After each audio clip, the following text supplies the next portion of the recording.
Alrighty, friends, welcome back to History with Tim. I know I said I was going to get the Hancock video out last week, but I had a lot of stuff come up.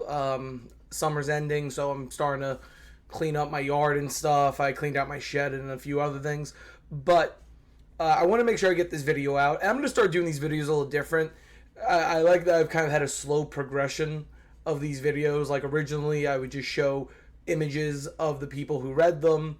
Last video, I kind of tried to add in a little bits and pieces of the campaign, like with Longstreet and stuff. But this video, I'm going to try something new, and, tell me if you like it or not. I'm very open to criticisms. I'm doing my best to respond to everyone. You guys are great at conversation. I love talking history with everyone. But today we're going to be discussing Winfield Scott Hancock's battle report. Now, this is different from Meade's, because when you think about these reports, you have to think about it kind of like a book in a way. You have Meade as the army commander. His is going to be short because the thing is, he's presenting all the other reports to the army. So his is going to be short. His is just going to be a general overview. What happened here? What corps were involved? He's not going to go down to the regimental. He's not going to go down to NCOs or COs or anything. He's just going to do the Army's actions. We read Meade's. Meade's was, I think, a 15-minute video. It wasn't that long. Lee's was a little different. Lee's was the full campaign report, though. So I had to go in, and I started, I believe, on the 28th, and I ended on the 6th. And I did the same thing with Longstreet's. But Hancock's, I'm going to give you all warning. It's a 30-minute video. This will be 30 minutes. Obviously, you see that because you pressed on it. Now, let me give you a little background on Winfield Scott Hancock. Winfield Scott Hancock was born in Pennsylvania. He was a native to the state, hence the name of the video. He went to West Point, and then he served. Unfortunately, he actually really didn't serve in Mexico. He served as a recruiting officer. People thought he had charisma. People thought he was very charismatic, and that played into his future because he ran against President Benjamin Harrison for the White House, and he lost. But it's very interesting how Hancock, and it's interesting because even if you see movies like Gettysburg and Gods and Generals, you see the sympathy Hancock has for the Irish, for example. Now, back then, the Democratic Party was very leaned towards Irish, German, and Italian immigrants because they were new voting base that would side with them. And, movies like Gangs of New York with the Tammany Democrats shows this very well. But that was a real thing, and Hancock actually sincerely did care because he served with them. He thought their bravery was something else. That's why he, there's a famous Moore Kunstler painting of the Irish Brigade Antietam after Israel Richardson's killed. And General McClellan directed Hancock to take command of Richardson's division. And that's why he becomes the commander of the 1st Division. Of course, at Gettysburg, the 1st Division will now be under the command of John C. Caldwell. But Hancock, he had quite a rise to power. He started the war, let's say in April 1861. He was stationed in California with many northern and southern generals that were, they were U.S. officers at the time, but they would become Confederate and Southern generals. His actual colonel in California was Albert Sidney Johnston, the Confederate general who would be killed at the Battle of Shiloh. He was very close friends with Louis Armistead, who, in the sad irony of the Civil War, the two of them would face off with each other at the Battle of Gettysburg. And if you notice, when I read this, you're going to see he's one of the few Confederate officers he actually names. The two men were very close. It's a tragedy, and it's sad. Just two people that were brothers, almost in everything but blood, had to fight against each other. So we're going to be discussing his entire report. Again, this is going to be 30 minutes. I'm going to try to spruce it up, add some different things this time, some new things that I haven't done before, and I hope you guys like it. Hancock will survive the war. He will be wounded multiple times. He's wounded at Gettysburg. Command of the Second Corps will be given to Governor Warren, the chief of Union engineers in the Army of the Potomac.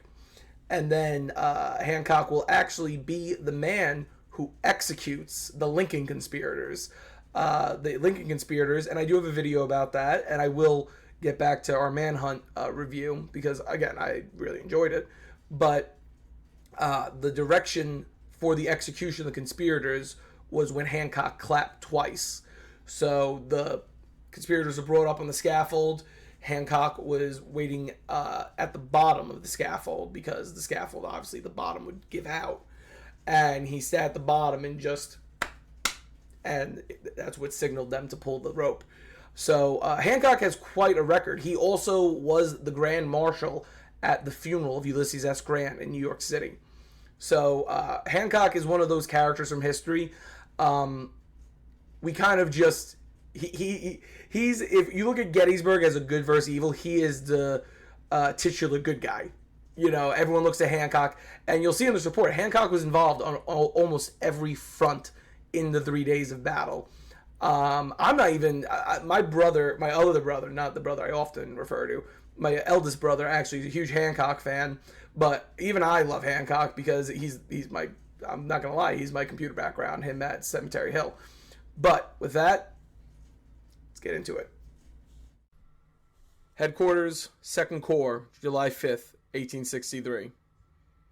I have the honor to transmit herewith 22 flags captured by this corps in the last battle at Gettysburg. Very respectfully, your obedient servant, E.P. Brownson, Captain and Aide-de-Camp.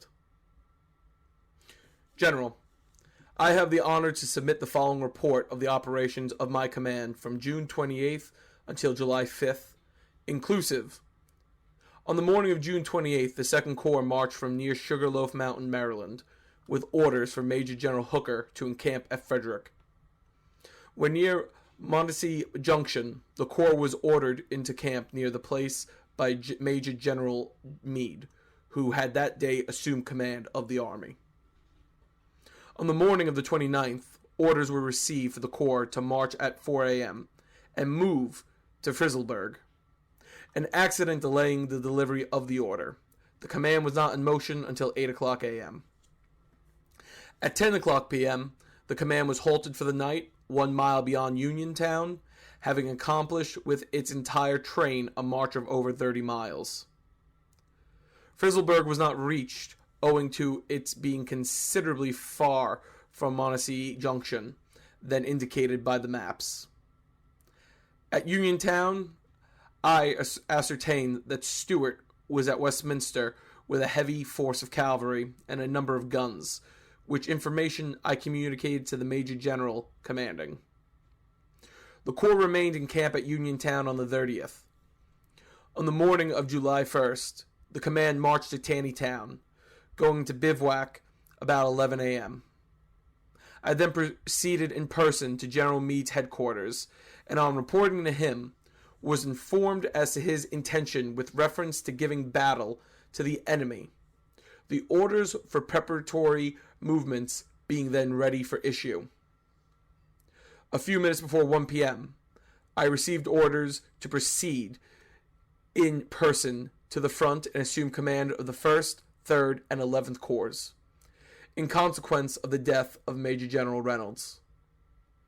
Having been fully informed by the Major General's commanding as to his intentions, I was instructed by him to give the necessary directions upon my arrival at the front for the movement of troops and trains to the rear towards the line of battle he had selected, should I deem it expedient to do so. If the ground was suitable and circumstances made it wise, I was directed to establish the line of battle at Gettysburg. Turning over the command of the 2nd Corps to Brigadier General Gibbon, under instructions from General Meade at 1:10 o'clock, I was on the road to Gettysburg accompanied by my personal aides, Lieutenant Colonel Morgan, Chief of Staff, 2nd Corps, and the signal party of the Corps under the command of Captain Hall. At 3 p.m., I arrived at Gettysburg and assumed command. At this time, the 1st and 11th Corps were retiring through the town, closely pursued by the enemy. The cavalry of General Buford was occupying a firm position on the plains to the left of Gettysburg, covering the rear of the retreating corps.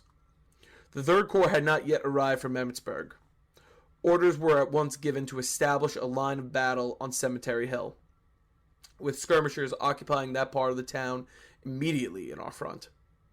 The positions just on the southern edge of Gettysburg, overlooking the town and commanding the Emmitsburg and Taneytown roads and Baltimore turning pike, was already partially occupied on my arrival by direction of Major General Howard. Some difficulty was experienced in forming the troops of the 11th Corps, but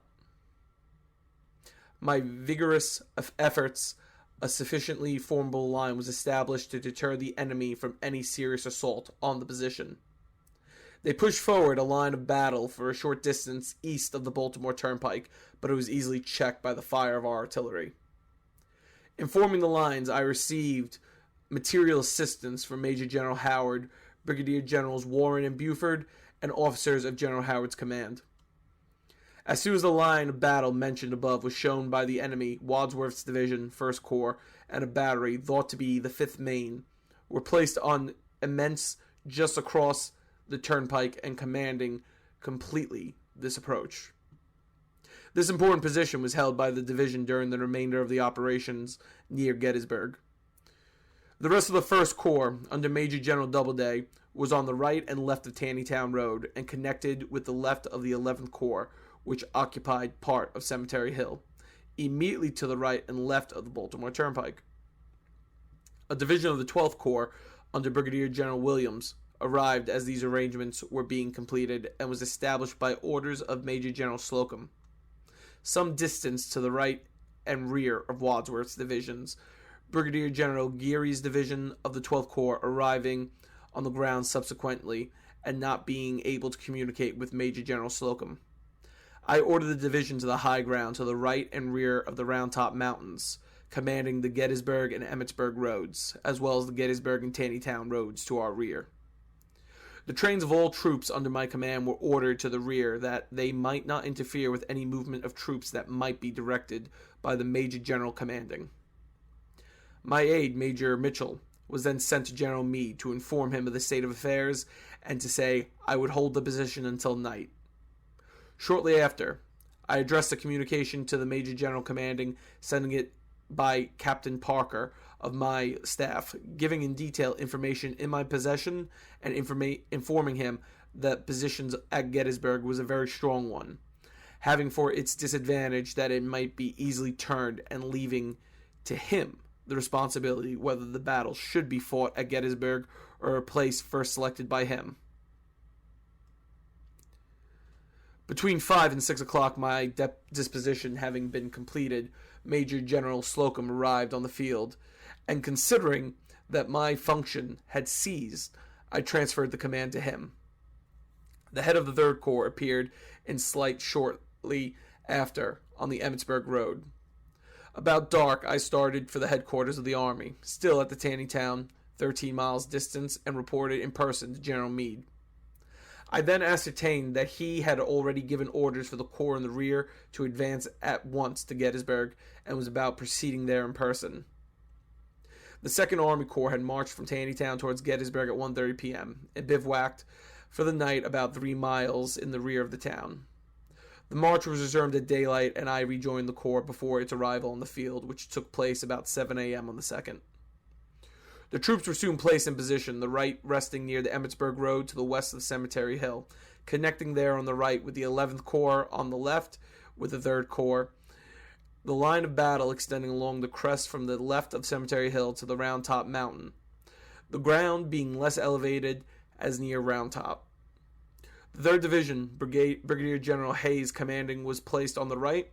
The 2nd Division, Brigadier General Gibbon commanding, was placed in the center, and 1st Division, Brigadier General Caldwell commanding, on the left.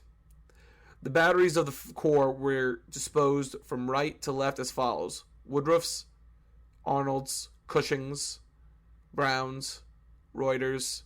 Each division had one of its own brigades in rear as a reserve.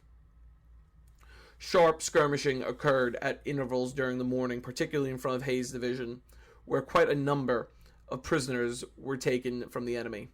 The artillery was frequently engaged, but no severe fighting took place until 3 p.m., when the 3rd Corps advanced from its position towards the Emmitsburg Road and became heavily engaged. Subsequently, the 5th Corps became engaged in the vicinity of the Round Tops in support of the distance in the rear of the 3rd Corps. Having been directed by General Meade to send the division to the assistance of the 3rd Corps with orders to report to General Sykes commanding the 5th Corps, the 1st Division, under Brigadier General Caldwell, was dispatched to the scene of the conflict. The division was assigned to its position by one of Major General Sykes' staff officers. As soon as it could form lines of battle, the division advanced the left along the foot of the Round Top Mountains and drove the enemy steadily before it, until, from want of any connection on its right, the right flank of the division was turned by a column of the enemy, which had passed unobserved at a considerable distance to its right and almost to its rear, where it formed a line of battle and soon forced the division to retire, with a loss of nearly half its numbers. 3 out of the 4 brigade commanders were disabled, Brigadier General Zook, a gallant officer, being killed early. In the action, Colonel E. E. Cross, 5th New Hampshire Volunteers, commanding the 1st Brigade, whose intrepid bearing had been so often exhibited on the battlefield, was mortally, and Colonel J. R. Brooke, 53rd Pennsylvania, commanding the 4th Brigade, slightly wounded. The orders of General Meade were that the division should return to its original position after being relieved by the 5th Corps. It was reformed some distance in the rear of the line of battle, but did not return until after dark, when I ordered it to the position it held in the morning. The 3rd Corps having advanced far beyond the original line of the battle, and Caldwell's division having been detached, a large interval remained on the left of the 2nd Division without troops. To remedy this in part, General Gibbon extended his line to the left by adding to its reserve brigade. The right of the 3rd Corps rested near the brick house near the Emmitsburg Road, a considerable distance in front of Gibbon's division. The general direction of the line being parallel to the road. To strengthen the point between the right of the 3rd Corps and his left, General Gibbon sent 2 regiments to General Harrow's brigade, the 15th Massachusetts, Colonel G. H. Ward, and the 82nd New York Volunteers, Colonel Houston, to occupy a crest on the right of the brick house, which positions was considerably strengthened by a slight breastwork of such materials as the adjoining fences afforded. Brown's artillery, B, 1st Rhode Island, occupied a position in the rear and somewhat to the left of these 2 regiments.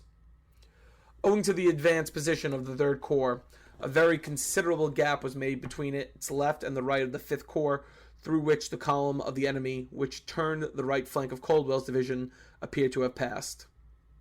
About this time, General Meade informed me that General Sickles had been wounded and directed me to assume command of the 3rd Corps in addition to that of my own. By this arrangement, the immediate command of the 2nd Corps devolved again upon General Gibbon, and that of the 3rd upon General Birney. I had just before received an order from General Meade to send a brigade to the assistance of General Birney, whose division had occupied the extreme left of Sickles' corps, and to send 2 regiments to General Humphreys, who commanded the right of that corps. I immediately led the brigade, 3rd 3rd Division under Colonel Willard, intended for General Birney, towards the left of the original line of battle of the 3rd Corps, and was about proceeding with it to the front, and when I encountered General Birney, who informed me that his troops had all been driven to the rear, and had left the position to which I was moving. General Birney proceeded to the rear to collect his command. General Humphreys' small command yet remained in position. The force which had turned General Caldwell's right and driven the left of the 3rd Corps now approached the line of battle as originally established. Humphreys' command was forced back, contesting the ground stubbornly. The 2 regiments sent from the 2nd Division to General Humphreys' assistance, 19th Mass, Colonel Devereux, and 42nd New York, Colonel Malone, both under command of Colonel Malone, had not arrived on the ground, though under musketry fire. When observing that General Humphreys' command was rapidly retiring, they formed lines of battle, delivered a few volleys at the advancing enemy and themselves retired in good order to their positions in line in the Second Corps, having suffered a heavy loss. The enemy pushed them so closely that a number of prisoners were captured by these regiments.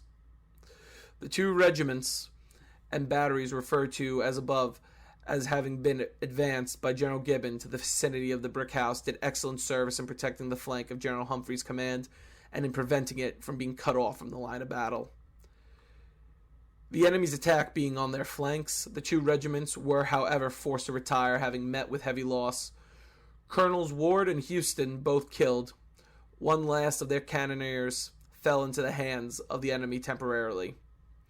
I directed General Humphreys to form his command on the ground from which General Caldwell had moved to support the Third Corps, which was promptly done. The number of his troops collected was, however, very small, scarcely equal to an ordinary battalion, but with many colors, this small command being composed of fragments of many shattered regiments. 3 guns of one of its batteries had been left on the field, owing to the losses of horses and men. I established Colonel Willard's brigade at the point through which General Birney's division had retired in fronting the approach of the enemy, who were pressing vigorously on. There were no other troops on the right or left. The brigade soon became engaged, losing its commander, Colonel Willard, and many officers and men. At this juncture, reinforcements for which I had previously sent to General Meade by a staff officer consisting of parts of General Newton's corps, Doubleday's division, and the remnants of Robinson's, arrived, established themselves on the line, meeting the enemy at once and doing execution. Proceeding along the line, I met a regiment of the enemy, the head of whose column was passing through an unprotected interval in our line. A fringe of undergrowth in front of the line afforded facilities for us to approach very close to our lines without being observed. It was advance firing and had already twice wounded my aide, Captain Miller. The 1st Minnesota Regiment, coming up at this moment, charged the rebel regiment in handsome style, capturing its colors and driving it back in disorder. I cannot speak too highly of this regiment and its commander in its attack, as well as its subsequent advance against the enemy, in which it lost 3/4 of the officers and men engaged. One of the regiments of the Vermont Brigade afterward advanced upon its right and retook the guns of one of the reserve batteries, from which the cannoneers and supports had been driven. The enemy was now attacking our whole front at different points on the right, advancing from direction of the brick house on the Emmitsburg Road towards Gibbon's division, where he was promptly checked and driven from that portion of Brown's battery, temporarily captured. In this last operation, the 19th Maine, Colonel F.E. Heath, commanding, bore a conspicuous part. On the left of the Second Corps, the line being still incomplete and intervals existing, through which the enemy approached our line of battle, General Meade brought up in person a part of the 12th Corps, consisting of 2 regiments of Lockwood's brigade under Brigadier General H. Lockwood, which formed line and advanced against the enemy, then closely engaged with us. He was soon driven from the field by the advance of these regiments and artillery, which had been left on the field in the 3rd Corps line, was recaptured from the enemy. Humphreys' division participated in the advance and in recapture of its guns. Brigadier General Barksdale of the rebel service was left on the field, mortally wounded. The 3rd Brigade of the 3rd Division, commanded by Colonel Sherrill, after Colonel Willard's death, made a gallant advance on the enemy's batteries to the right of the brick house, in which the 111th New York Volunteers under Colonel McDougal bore a distinguished part. This brigade lost nearly 1/2 its number. It was nearly dark proceeding to the right of the 2nd Corps near Cemetery Hill and hearing a heavy engagement on General Howard's front. The firing seeming to come nearer and nearer, I directed General Gibbon to send Colonel Carroll's brigade, 3rd Division, to that point to report to General Howard at once. I was gratified to hear subsequently from General Howard in person that it arrived at a very critical time and that this unexpected reinforcement materially assisted him in driving the enemy from his front. Hearing fire farther on the right and believing it to be one of General Slocum's fronts, and fearing that the troops he had sent to me had left him without sufficient force, I directed General Gibbon to send 2 regiments to that point. The 71st Pennsylvania, Colonel R. Penn Smith, and the 106th Pennsylvania, Lieutenant Colonel W. L. Curries, were dispatched, but they also reported Major General Howard. The 106th Pennsylvania Volunteers remained until relieved the next day, doing good service. The 71st returned to its command about midnight, without having received orders to do so after suffering from some loss. In addition to the troops specifically junctioned here for as being on the line of the 2nd Corps on July 2nd, I would mention Battery C, 4th U.S. Artillery, commanded by Lieutenant Evan Thomas. This officer is particularly mentioned for bravery and good conduct. A battery of the Artillery Reserve, commanded by, was also on the line during this action. During the night of the 2nd, the batteries were supplied with ammunition as far as practical, having brought but half the ammunition train of the Corps.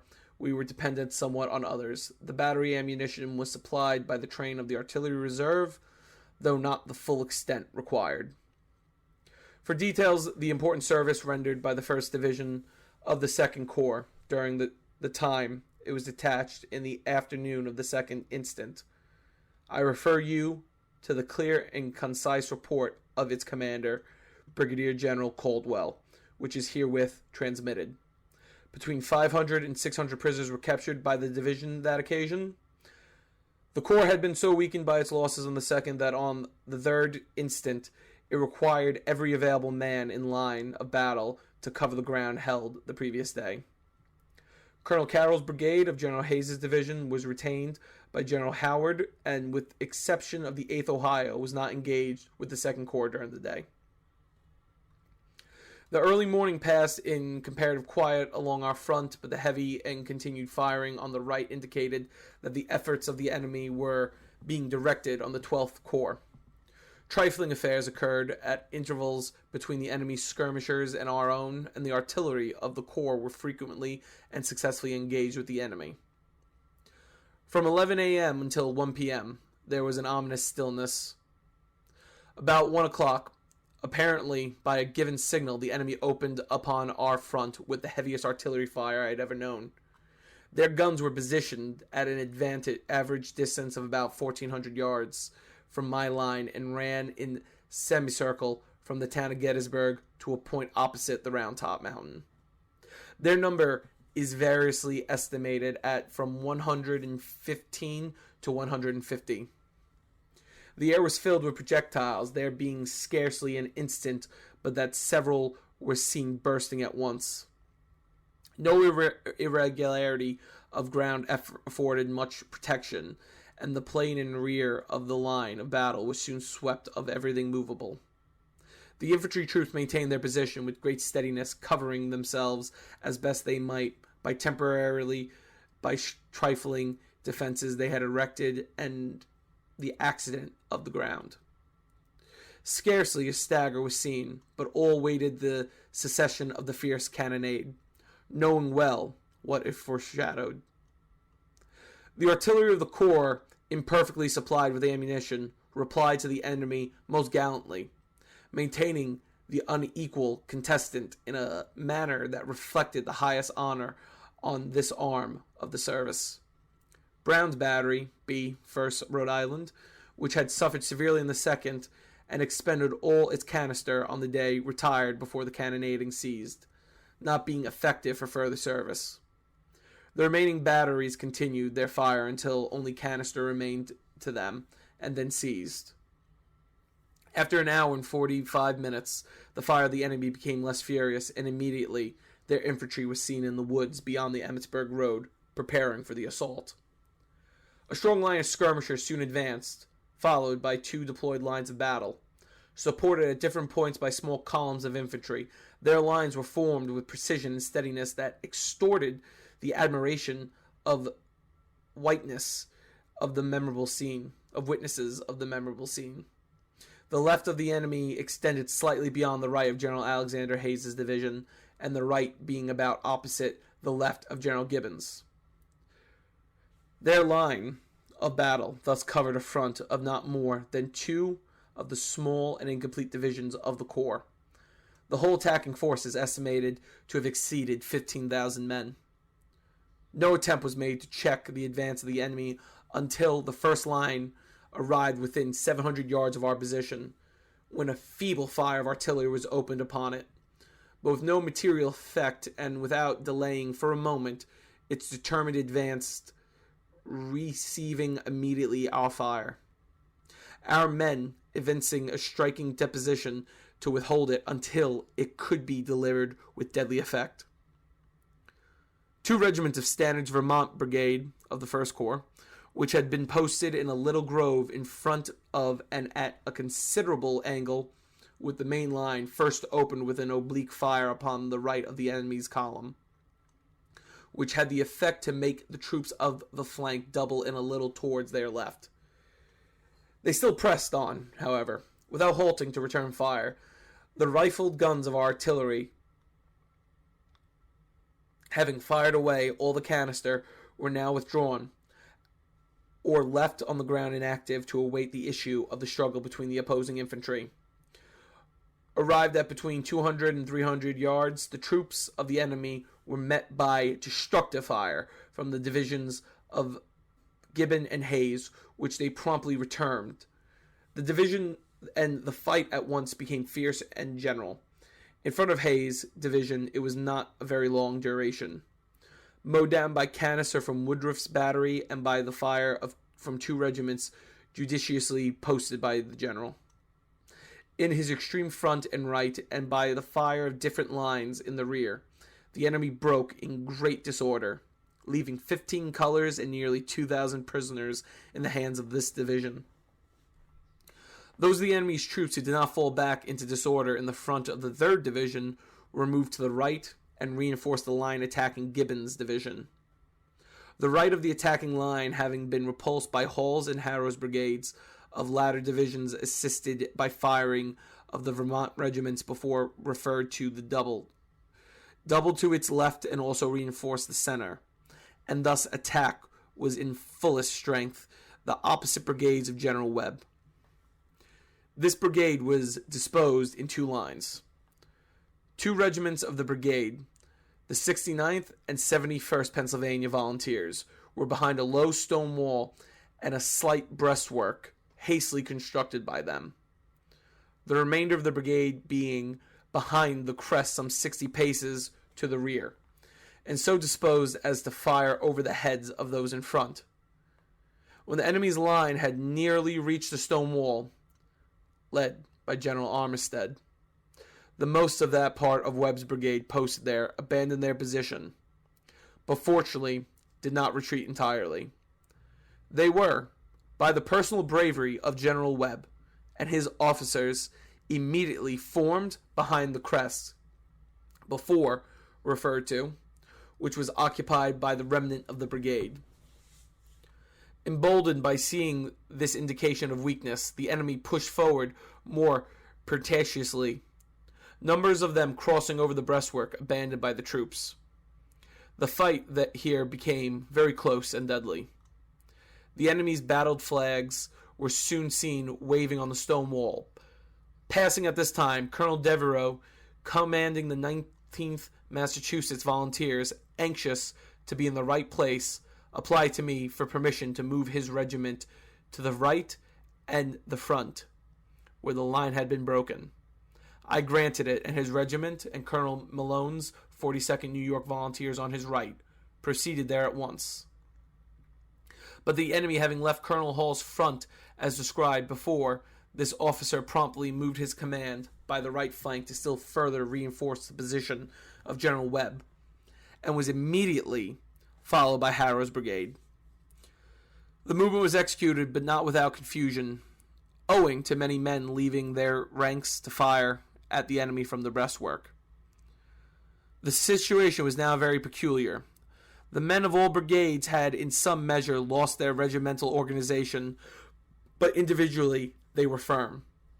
The ambition of individual commanders to promptly cover the points penetrated by the enemy, the smoke of battle, and the intensity of the close engagement caused this confusion. The point, however, was now covered. In regular formation, our line would have stood 4 ranks deep. The colors of different regiments were now advancing, waving in defiance of the long line of battle flags presented by the enemy.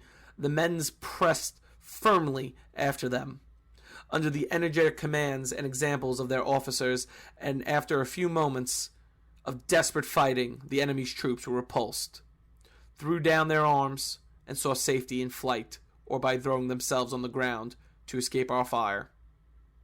The battle flags were ours, and the victory was won. Gibbon's division secured 12 stands of colors and prisoners enough to swell the numbers captured by the Corps to about 4,500. While the enemy was still in the front of Gibbon's division, I directed Colonel General Stannard to send 2 regiments of Vermont Brigade, 1st Corps, to Point, which would strike the enemy on the right flank. I cannot report on the execution of this order, as Colonel Stannard's report had not passed through my hands, but from good conduct of these troops direct the action. I have no doubt the service was promptly performed, just in time to increase the panic of the fleeing fugitives.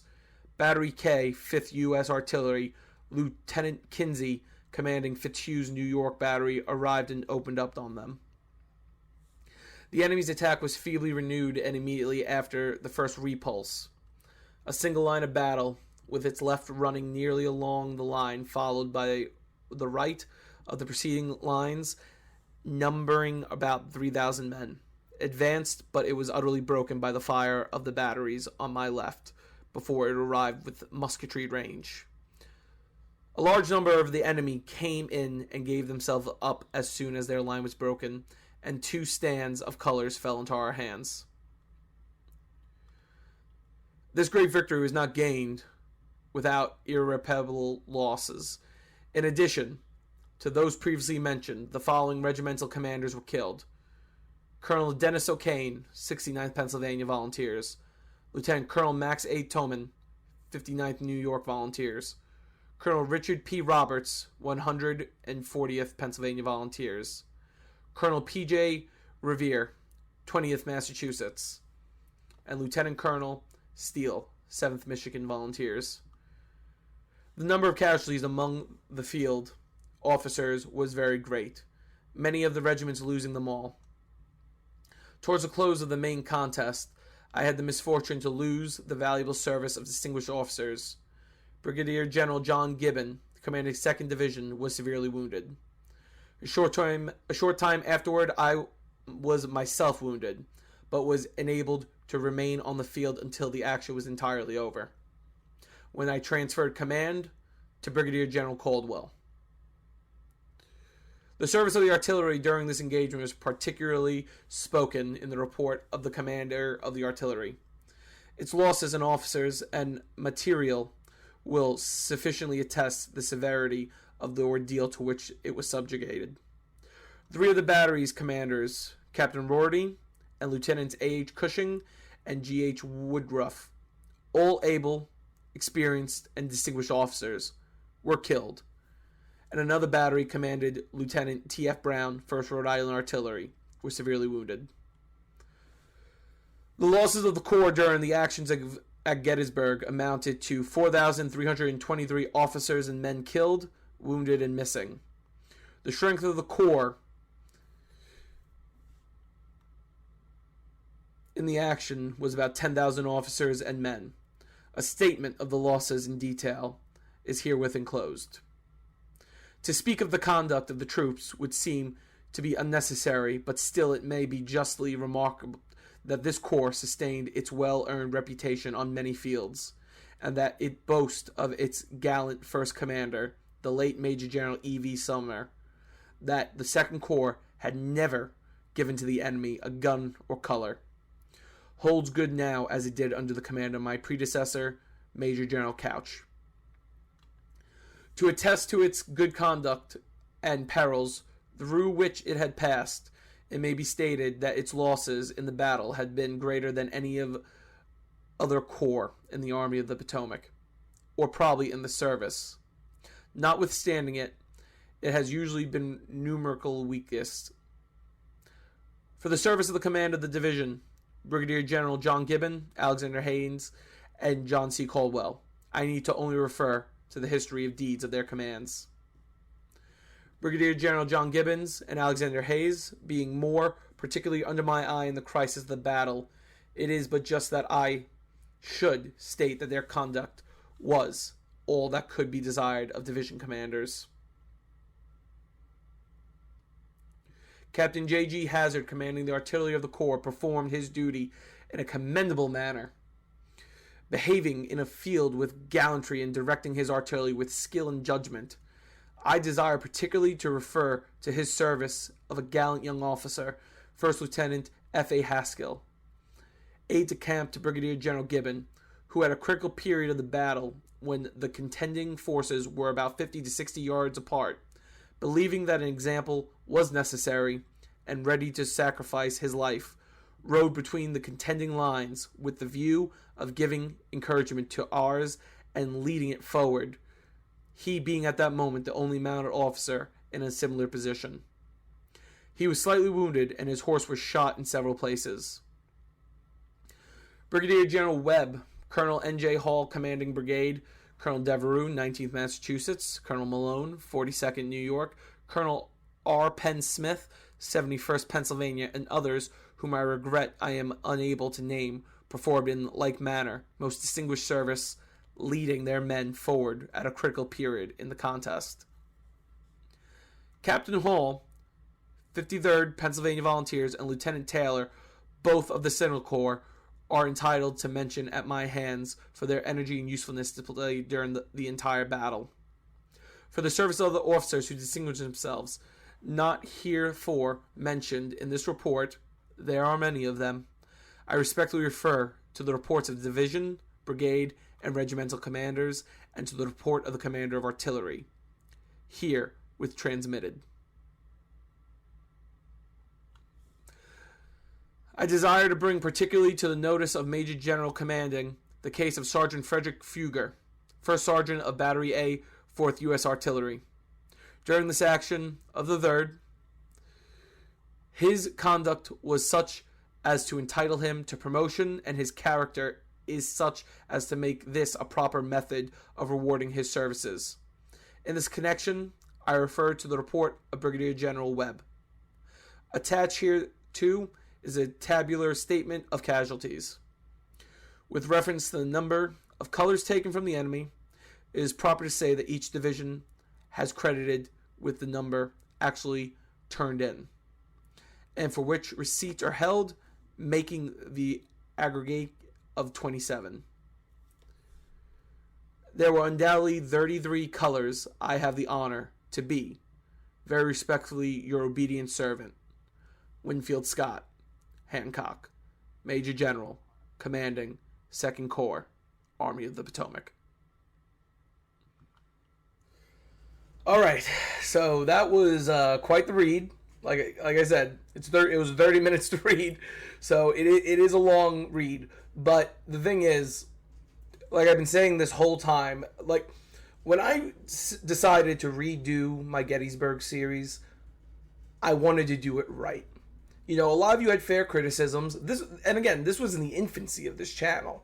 This is back when I was using paint to make my thumbnails, and I was using my awful old Blue Sky or whatever mic, or even using my computer mic to record. You all had fair criticisms, and I wanted to go into detail more in this series. And you know what? I said to myself, I'm going to sit down, I'm going to read all these reports again, I'm going to go through all the different first person, I read Appomattox to, Manassas to Appomattox, Longstreet's book, I've read Grant's autobiographies, because you know what? He might not have been at Gettysburg, but he was a part of the Army of the Potomac, and he did have his opinions on what happened. I decided to sit down and really look through my first person accounts, and finding War of the Rebellion just made it that much easier, because now I can physically read them, and it'll make it easier for me to do these videos, because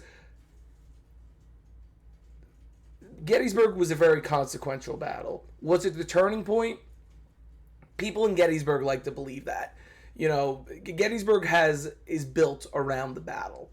It's a lot of its commerce, a lot of its tourism. It's built around this was the turning point of the war. I would be being a dishonest historian to agree with that.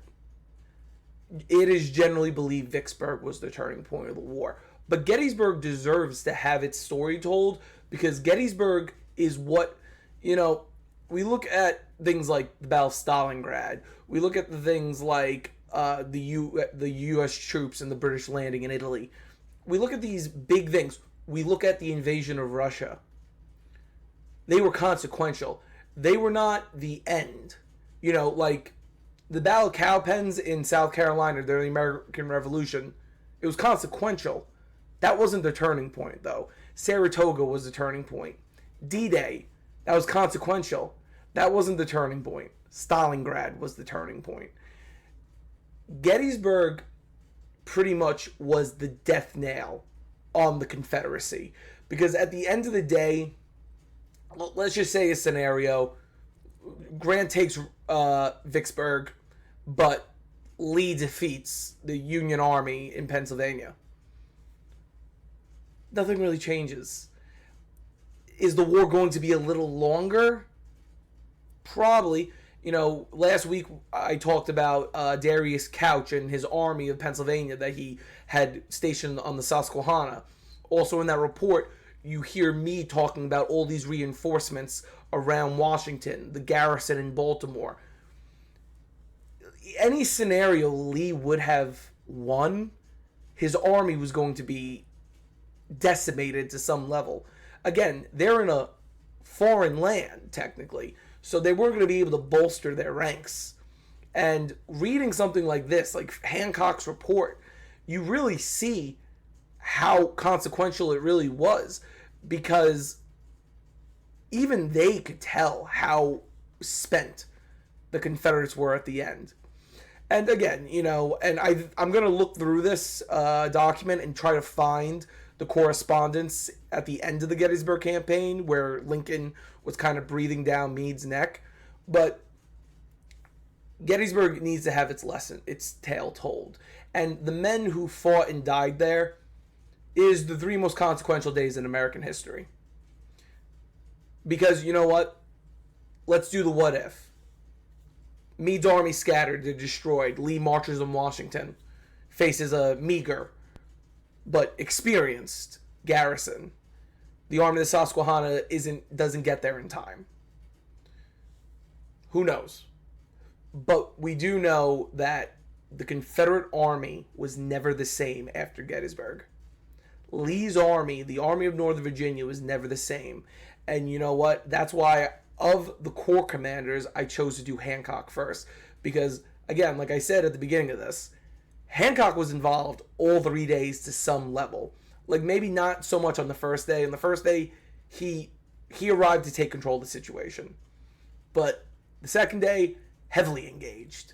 The third day, he was the engagement. His corps, Hayes and Birney, were the two... Not Birney, my bad. I'm sorry. Hayes and Gibbon's divisions were the ones hit the hardest. Caldwell's division fought gallantly on the second day. But this is something, we look at Gettysburg, we know, I tell people this all the time when we talk about Gettysburg. We look at Gettysburg from the point of view of the aftermath. We know Sickles moved forward and he wasn't supposed to. We know Longstreet moved around and almost cut them completely off. We know Lee ordered Pickett's charge. But we don't know their perspectives. We don't actually know what these men were thinking. And that's why I'm going to continue doing these readings, because I think we as history lovers, we want to know those perspectives. And, I know this is kind of hypocritical of me because I always say I don't like using first person. But this isn't me saying this as you have to follow what these guys say to the T. Because much like in Longstreet's battle report, where Longstreet doesn't mention, not wanting to actually do it, first person are very embellished. But this is these are battle reports. And this shows you the immediate aftermath of what happened. So, with that, guys, thank you so much for joining me today. I really hope you enjoyed it. We'll be having a next video out hopefully this week, as long as work lets me. If you are all enjoying this channel, please like, share, and comment. Please subscribe. Please subscribe. Please subscribe. We are growing very quickly. Just please hit that red button. I would greatly appreciate it. We are a great community. Everyone's always so polite in the comments, and I want to keep that going. And please, if you're able to, I know it's hard times. I'm not going to guilt or anything, but our national parks are suffering. Please, if you can, donate to the American Preservation Fund that I created, where we're going to donate to our national battlefields and national parks and aviaries in the hope of helping them out a little bit as well during these hard times. But with that, I will see you in the next one.